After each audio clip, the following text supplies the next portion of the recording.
सभी भगवत प्रेमियों को हमारी राधे राधे।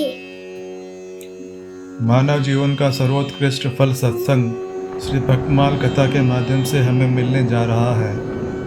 श्री भक्तमाल कथा के प्रधान श्रोता हमारे श्री प्रिया प्रीतम जी हैं।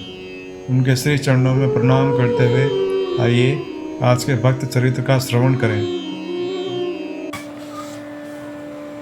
शिव भक्त अप्य दीक्षित भगवान शंकराचार्य द्वारा स्थापित अद्वैत संप्रदाय परंपरा में जो सर्वश्रेष्ठ आचार्य हुए हैं, उन्हीं में से एक अप्य दीक्षित भी हैं। विद्वता की दृष्टि से इन्हें वाचस्पति मिश्र, श्री हर्ष एवं मधुसूदन सरस्वती के समकक्ष कहा जा सकता है। ये एक साथ ही अलंकारिक, व्याकरण और दार्शनिक थे। इन्हें सर्वतंत्र स्वतंत्र कहा जाए तो कुछ भी अति युक्ति न होगी। केवल भारतीय साहित्य ही नहीं, इन्हें विश्व साहित्य आकाश का एक दीप्यमान नक्षत्र कह सकते हैं। मुगल सम्राट अकबर, जहांगीर और शाहजहां के शासनकाल ईस्वी 1546 से 1647 तक भारतीय साहित्य का स्वर्ण युग कहा जा सकता है। इस समय में अलंकार, नाटक, काव्य एवं दर्शन सभी प्रकार के ग्रंथों का खूब विस्तार हुआ था। संभव है इस समय की राजनीतिक सुव्यवस्था ही इसमें कारण हो। अप्य दीक्षित अकबर और जहांगीर के शासनकाल में हुए थे। इनका जन्म सन 1585 में हुआ था और मृत्यु 72 वर्ष की आयु में सन 1622 में। इनके जीवन में जिस साहित्यिक प्रतिभा का विकास हुआ, उसे देखकर चित्त चकित हो जाता है। इनके पितामह आचार्य दीक्षित और पिता रंग राजा ध्वरी थे।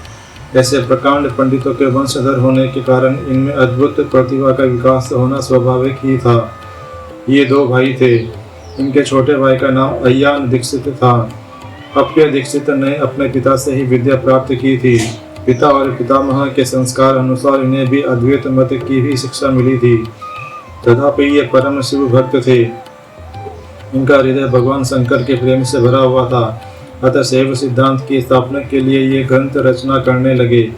इस उद्देश्य की पूर्ति के लिए इन्होंने शिव तत्व, विवेक आदि पांडित्यपूर्ण ग्रंथों की रचना की। इसी समय इनके समीप नर्मदा तीर निवासी श्री नरसिंह आश्रम स्वामी उपस्थित हुए।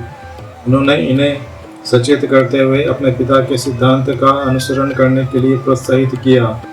तब इन्हीं की प्रेरणा से उन्होंने परिमल न्याय, रक्षामणि एवं सिद्धांत लेश नामक ग्रंथों की रचना की। अप्य दीक्षित के पितामह विजयनगर राजाधीश्वर कृष्णदेव के आश्रित थे, किंतु सन 1565 में तालीकोट युद्ध के पश्चात उस राजवंश का अंत हो गया था। इस समय दीक्षित की आयु केवल 15 वर्ष की थी। इस राजवंश का अंत होने पर एक नवीन वंश का उदय हुआ था, जो तृतीय वंश के नाम से विख्यात है।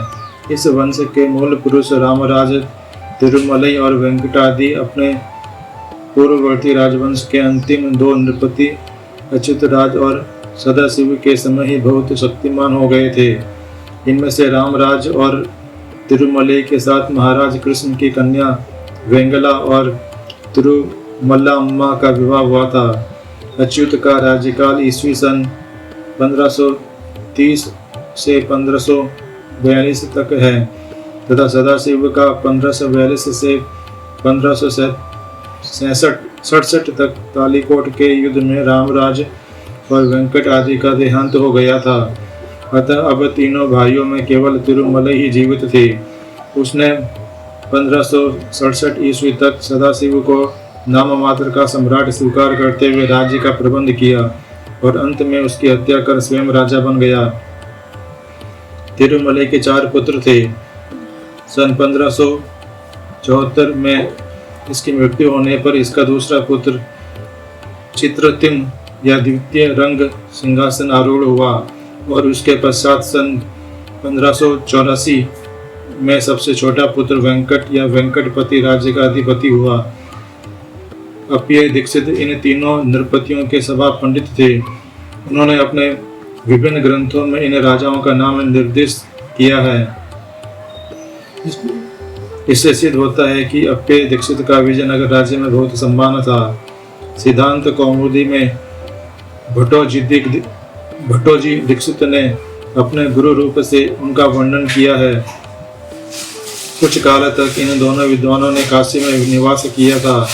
अप्पे दीक्षित शिव भक्त थे और भट्टोजी दीक्षित वैष्णव थे, तो भी इन दोनों का संबंध अत्यंत मधुर था। वे दोनों ही शास्त्रज्ञ थे, अतः उनकी दृष्टि में वस्तुतः शिव और विष्णु में कोई भेद नहीं था।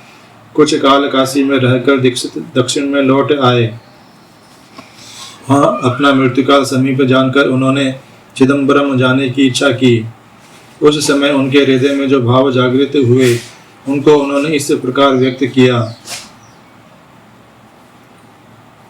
चिदम्बरम इदम पुरम प्रथितमेव पुण्यस्थलम सुतास विनयोज्वला सुकृत्यश्च काचित् कृता व्यांसी मम सप्त तेरुपरि नेव भोग्ये स्पृहा न किंचित अहम अर्थये शिवपदम दिदृक्षे परम आभाति हाटक सभा नट पाद पद्मो ज्योतिर्मयो मनसी में तरुणारुणो अयम।